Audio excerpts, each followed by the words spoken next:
Hey guys, Johnny from Ignite here. Thanks for tuning in to another video. Today we're going to be looking at how to answer a 4-mark response, a 4-mark question for section 1, the comprehension section of the common module, Text and Human Experiences.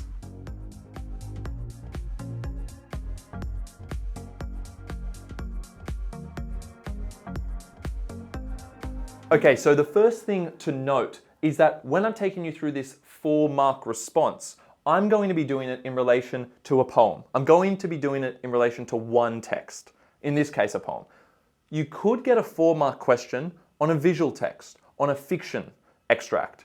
You could get it on a non-fiction extract. So please just take this as an example. I'm going to be going through poetry today, through a poem as an example, but you could get a 4-marker in relation to any text type. So keep that in mind. And secondly, keep in mind that I'm going to be showing you how to do a 4-mark answer to a question that actually only asks for one text. But if you're studying the advanced course for English, then keep in mind that you could get a 4-mark question that actually requires you to compare two texts. And we'll look at that in the next video or another video that you'll see on our channel. So we're looking at a 4-marker to a question on one text in particular. Let's have a look. Okay, so let's break down this question. Explain how the poem represents the persona's individual human experience of identity. And as I've said, and as Layla said as well in past videos, before we actually go and analyze this poem, there's no point even reading this unless we know what we're trying to look for. So we read the question carefully and identify the key words, if any. And there's always going to be 1 or 2 key words in a question. In this case, can you see the key word? If I said there's one key word in this question, what do you think it would be? Hopefully you got it right. The key term here is identity. We're talking about an exploration of identity. Yes, individual human experience is important, but actually when you underline key terms, you really want to limit yourself to 1 or 2 so that you can get to the gist of the question. So make sure you're identifying in the right way. Identity is the clear focus of this question. How many marks is it? 4 marks. So you've got to look at the key terms of the question, read the question a couple of times, and then look at how many marks are allocated, because that's going to determine how you go about your analysis. You need to know how much evidence you need to extract from this poem or the poem that you're presented with or any other text type that you're presented with. So that's the starting point. You start here with the question and the marks, and you should already have in your mind the exact structure that you're trying to fill when you answer the question. So when you analyze this, you already want to have in mind the structure for answering a 4-marker. The structure that I recommend you learn is this. For a 4-mark structure, 4 sentences. If you got a compare question between 2 texts for a 4-marker, my recommended structure would actually change slightly to 5 sentences, and we'll look at that in another video. But for a 4-mark question that asks you about one text only, this is the structure I would go with. 4 sentences, 4 marks. The first sentence would be a topic sentence, which conceptually addresses the question. So it's actually going to break down the aspects of identity that are relevant in the poem in this case. We're not going to bring in any evidence yet. And then I'm going to have 3 strong pieces of evidence with quotes. So I'm going to have a technique and a quote, and I'm going to explain the effect of each one in relation to the question, i.e. in relation to identity for the individual human experience. So the other thing you have to be aware of as well on that is that when you actually explain the meaning of each piece of evidence, make sure that the explanations are not identical. We don't want to keep hearing the exact same effect of each different piece of evidence. Yes, you're using different pieces of evidence, but we also need a different explanation so that we can learn something new about identity. We don't want to keep hearing the same thing. You're not going to get all the marks if you do that. So let's see what this actually looks like. If we go through this poem, what you want to now look for are 3 techniques. And one thing you want to do is in reading time, when you're reading this, is kind of mentally label, you can underline, mentally highlight the techniques that you see that are obvious. And you just want to look at them, spot the 3 that you need. If you only can spot 2 at the end of the day for a 4-marker, you can try and explain them in a bit more depth to try and get that 4 marks. And I think that is possible. But the way I'm going to do it is that kind of safe structure with 3 examples. So looking at this, let's go through it. This poem is called Virtual Worlds. If I'm looking at this for the first time, the first thing I do is probably freak out by the way this is all spelt. We'll come back to that at the end, but you have to just bear with it, go with it now until you get to the end and see if that has any meaning at the end. But try and do your best to actually read this. I exist because I think I do. What I notice is the I. So I'm seeing this repetition of this first person pronoun, I. The voice or persona of the poem is talking, and they're talking self-reflexively. And we see that through the repetition of I. I exist because I think I do, not independently of you. I am what you see. I am what I feel. So a couple of things happened here. First of all, the I am. If you ever see two lines in a poem repeat like that, or if you ever seen two clauses, so if you see a section of text followed by a comma or a full stop, then another section of the text begin with the same couple of words or phrase, we'll call that anaphora, right? Anaphora or anaphora, however you want to call it. But that's the technique there. We see two lines with the same start. Okay, so anaphora, and what you also see here is I am what you see. So it's actually talking to you now. If you ever see you in a poem, which is very, very common, if you see you, we'll call that direct second person appeal. Direct second person appeal. So look for the word you there. Direct second person appeal. That's bringing you, the reader, into the poem, isn't it? I am what you see. Where we now feel like a threat or somehow involved at least in this poem.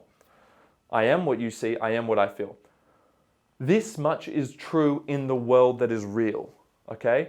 But in cyberspace, so we're actually going from the experience of the real world, given by this much is true in the world that is real, all of this is the world that is real, but in cyberspace. The but here, as we move into the personas or voices experience of virtual reality, as they go into the cyber world, but in cyberspace, this is called Volta, V-O-L-T-A. Now, Volta is where the tone of the poem shifts, okay? And this technique is exclusive to poetry, so don't use it in any other text types. But if you see this tonal shift, usually from a word like but or yet or however, or it could be some other phrase that actually implies that there's a shift in tone, we're going to call that Volta. So we've got our technique there. But in cyberspace, I can dictate who to be. So this person likes dictating who they can be, right? They couldn't do that up here because they said, I am what you see. So they're saying their identity here is vulnerable to what other people perceive them as in the real world. But down here, this person has a bit more freedom. In cyberspace, you can, and you know this probably from being online, you can really pretend, if you wanted to be anyone you like. You can't do that so much in the real world, in the world that's outside of virtual reality. I'm in control of virtual me. See this idea of control. I'm in control of virtual me. So the reason we'd have this highlighted, I'm in control of virtual me, well, you actually see there's enjambment there, or enjambment. Said that in a very posh way to begin with there, but I'm in control of virtual me, right? So we actually see how there's no comma or full stop. The line just keeps going. And you'll probably notice this around the whole poem, is that as we go from one line to another, there's this continuation. There's never like a comma or a full stop that I can see. So we'll call that enjambment, E-N-J-A-M-B-M-E-N-T. And the effect of that here, I'm in control of virtual me, maybe is this sense of comfort that comes with this virtual identity. There doesn't need to be that formality of commas and full stops. The person is just speaking freely. So the idea of their free expression is revealed through the enjambment there. I'm in control of virtual me. And you would use that as evidence if you wanted to pick up on that. Okay, so having identified this list of about 5-6 techniques, we can then move forward. Oh, and I didn't talk about the idea of the letters being all jumbled up. That's the last thing to notice. Because that happens throughout the whole poem, that's kind of a more macro feature. And you should always look to see these kind of larger or broader techniques that are at play in a text. So here, the fact that it's all scrambled up, and hopefully maybe you can pick it up now, this person likes being in the virtual world, it's actually reflective of the internet jargon that they would be using online. So the fact that it's all typed up in this internet jargon, that would be the technique, or this kind of this lexicon that is associated with virtual reality where people don't type full words and they type in very short short words like this and it's jumbled up. If you wanted to talk about that technique, and you could just say the jumbled letters or the way the internet jargon, as we've said, if you wanted to say the effect of that, it seems to be, and we will talk about this in our answer, it seems to be that it actually reflects the persona's comfort, right, or their preferred identity in this virtual reality, in this virtual world. That's why they speak. Their language is in that virtual world, so their identity is much more aligned there. That's what we get from that. Another way to interpret that, by the way, is that if you wanted to talk about the effect of the word, the lexicon here, that is the language choice or the jargon that's used throughout, is that it actually creates a divide, a barrier between the voice and the reader. Notice how you're less involved, or you're basically pushed away from their world because we're struggling to read it. We're struggling to read it, therefore we're struggling to connect with them. So there's a disconnect between the real world reader and the virtual world persona. Okay, so to our answer now. Explain how the poem represents the persona's individual human experience of identity. 4 marks, 4 sentences. Topic sentence is sentence 1. The poem represents the freedom of the persona's identity in the virtual world as opposed to its constrained nature in the real world. So our topic sentence is establishing that tension, that the identity experienced by the persona is different in real world and virtual world. Okay, we've made that clear there. That clearly is unpacking the question. Let's see if we've got this here. There's the keyword of the question, identity. Should always be using that in every sentence, especially if there's only one key word. And then here is the unpacking. We're talking about freedom of identity in one world and a constrained identity in the other. Freedom and constrained are the parts that are not mentioned in the question, but are the actual answers to the question. And you should be doing that in every sentence as well. Okay, first evidence effect. We've talked about these. In the world that is real, and notice I've actually just kind of craftfully integrated a quote from the poem in the answer here. In the world that is real, and I've maintained the exact writing and spelling of these words. I'm really just saying in the real world, but I thought it might be a bit more fancy, a bit more clever to just integrate in an extract from the poem. It's not the technique or anything here, just integrating it. The persona feels as though their identity is controlled and thus limited by others. Evident, now I'm giving the evidence. So there's my explanation. Evident through the high modality, there's one technique, and direct second person appeal. Remember we talked about that? You. In, I am what you see. So this is a really useful sentence structure here. You see that we've explained the effect, we've actually broken down the question there, then done a comma and just said evident through, and then I've done my technique and quote. So that's a really nice structure that you can replicate in your own answers. As you can see, I've engaged again with the keyword of the question. I've unpacked the question here. I've gone beyond the question to actually answer it by saying the identity is controlled and limited by others. And then I've given the evidence that actually does suggest that they're controlled by others. I am, which is high modality because it's very definite. I am this. If you ever see language that is certain or definitive, we call that high modality, as opposed to I'm not sure, I wasn't too confident about. If you see that language, that's low modality. In I am what you see, clearly by saying you, it's giving the reader the control there, and it's saying that they don't like being dictated. They don't like having their identity dictated by someone else. Okay, next bit of evidence. However, the tonal shift created by the volta, so there's a technical analysis there. A volta does suggest a tonal shift. But in cyberspace, I can dictate who to be. Notice I've quoted the 2 important lines there, and when you go from one line to another, you just do a / like that to suggest a line change. Okay, so we've done technique, quote, now effect. Demonstrates the persona's liberated identity in a technological reality. Notice that. Where's the key word of the question? There, identity. Where's the unpacking? If you can see it, it's the persona's liberated. They feel free, liberated identity in a technological reality. So there you go. There's the breakdown of the question. Without that, you're not getting the marks. So make sure that's very clear. Last bit of evidence for this answer is indeed, and notice how I'm starting these sentences as well, just little appropriate sentence starters like however, because I'm about to say something different, and then indeed, I'm furthering my point. Indeed, the poem, you could also use moreover or further, words like that. The poem's use of internet jargon, there's my technique, reflects, here's the effect, the persona's internalization. They're internalizing this virtual identity of the virtual world as part of their identity. There's the key word again, the actual word of the question. allowing them to feel more comfortable than in the real world.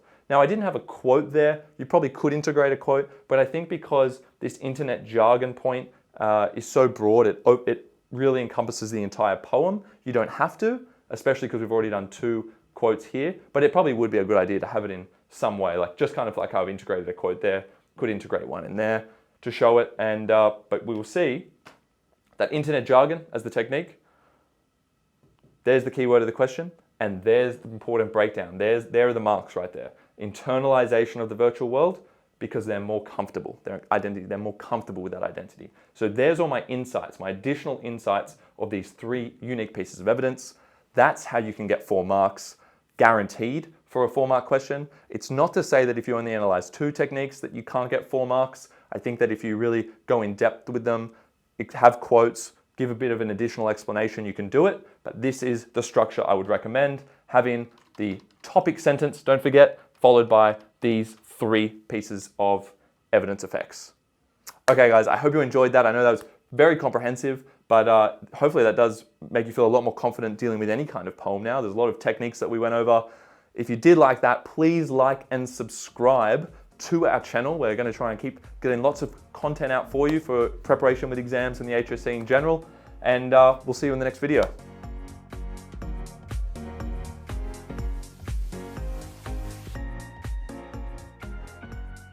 Hey guys, thank you so much for watching. If you do like the content, subscribe to our channel and we'll have more videos coming your way. That's right guys, thanks for watching, and please make sure you check out our online resource database. We've had a team of state rank achievers and heads of English put these together for you, covering everything from essay structures and examples all the way through to craft of writing and comprehension skills. So check them out at ignitehse.com.au, and we look forward to seeing you in the next video.